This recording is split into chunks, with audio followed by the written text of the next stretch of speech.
Episode 4. Is it worth it? Welcome back to episode 4. So I was going to make a video about a typical day at Infinity Flight School, but I was actually asked by a few people to discuss the financial burdens of leaving the Army and going into the airlines. I've covered pieces of this in previous episodes, but I really haven't talked about a lot of the facts associated with this. I think this is a key topic. It's a question that I get asked a lot, and I think it's the question most of us want to know, and that is it worth it? And to begin, if you are looking at getting out of the Army or the military and going into the airlines, you probably fit into one of 4 categories. Number 1, you're a saver in that you have a nest egg somewhere of savings built up, whether that be investments or just like a savings account, and you can use that money to offset your living costs while attending flight school. Number 2, you have a significant other, and that individual can work while you're attending flight school. Number 3, you are retired or on terminal leave and you're receiving some form of compensation while you're going through a flight school program. Or number 4, you are none of the above. You're a terrible saver, you're the only one working, and you're not retired or receiving any other form of compensation. I was almost the 4th guy, but my wife works, and to be honest, I would not be able to do this without her. And I think this is really important to show. Within the past 3 videos, I've talked a lot about how great it is at Infinity Flight School, how great it is to transition out of the military into the airlines, but to be honest, financially, it might not be for everyone. So why do I think it's worth it? Well, 2 years ago, when I first started toying with the idea of getting out of the Army and going into the airlines, I saw this graph on this forum and it totally changed my perspective. And the graph looks something like this. And although this does not accurately capture all of the data points, it is an accurate representation of the graph that I saw. You'll see that the x-axis represents the amount of years that you serve either in the airlines or in the military, and then the y-axis represents the salary thereabouts that you'll receive over that period of time. You'll see that the basic salary of an Army officer, represented by the red line, is very linear. Over the course of about 20 years, you're going to make a fairly decent salary, but it's going to be a very, very steady increase. The salary of a pilot, represented by the blue line here, you'll see it's pretty steady the first few years, but then it just grows exponentially and increases over time. I mean, I was blown away.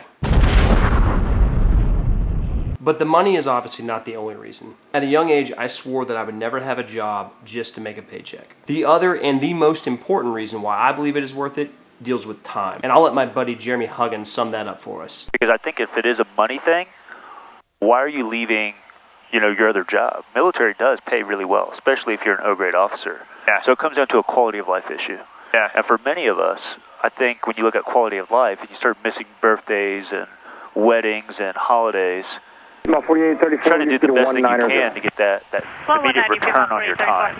And I think that can be graphically represented here. As I was progressing in the Army, I was slowly seeing the time that I spent with my family diminishing. And I don't really think that you can put a quantifiable number on time spent with family. I just felt like I wasn't there as much as I needed to be. With the airlines, it's almost like the inverse. You're not going to have seniority. You're not going to have the choice assignments you want, if you will. And you might not necessarily have the time with your family that you really want. But as time progresses, you see that time with family slowly going up.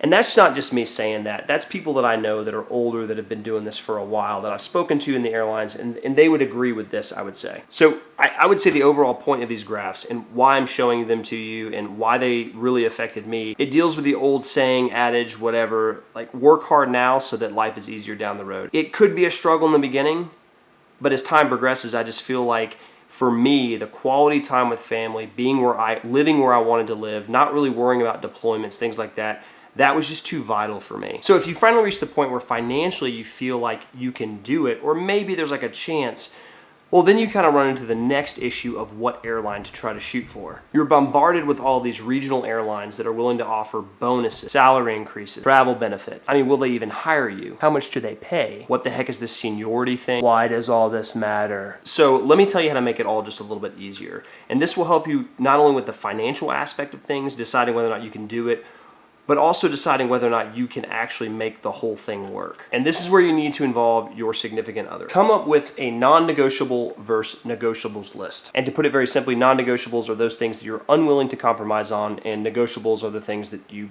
are willing to compromise on. So my wife Ashley and I decided that our 2 non-negotiables were that we wanted to live in northern Georgia and that we didn't want to spend any money on flight school, i.e. we didn't want to go into any amount of debt making the transition from the Army into the airlines. So as a result, we determined that The company I flew for, the aircraft that I flew, the place that I lived, and the financial benefits associated with whatever regional airline I was going to fly with really didn't matter as much as these two things. And I'm telling you, we stuck to our guns on these. Whenever there would be a decision, or maybe say like a regional airline would increase its bonus structure or increase its annual salary, we went back and asked ourselves, does it fit into these two categories? And if it didn't, well, then I wasn't going to pursue that airline. Sticking to these two things helped me make the decisions that I needed to make. In fact, it's part and parcel for why I actually chose Infinity Flight School. And you heard me say it in episode 1, I needed a program that I could go to that was quick and that I didn't have to pay for. So what I'll say is this, is that you all have to make your own decision as to why you want to get out. For me personally, well, I made it for my family. I think that's most important. Hey, bud. No, the movie's not working anymore. It stopped working. Okay, you want me to come down and help you? Yeah. Okay, I'll be down in just a sec. And so that's why I did it. I did it for my family. And I think that's the most important reason to do it. I wanted to be back in northern Georgia. I wanted to be able to spend more time with my kids and my wife. And that's why I thought that it was worth it. So finally, what I'm going to say is this. I really don't want to sit here and tell you that it's all going to be easy and great and you're not going to be stressed out about it. If you come up with a solid plan, you stick to those non-negotiables, and you do it for the right reasons, I honestly don't think you can go wrong. I think I'm doing it for all the right reasons. And that's because I think it's best for my family. Thanks for watching, and tune in next time.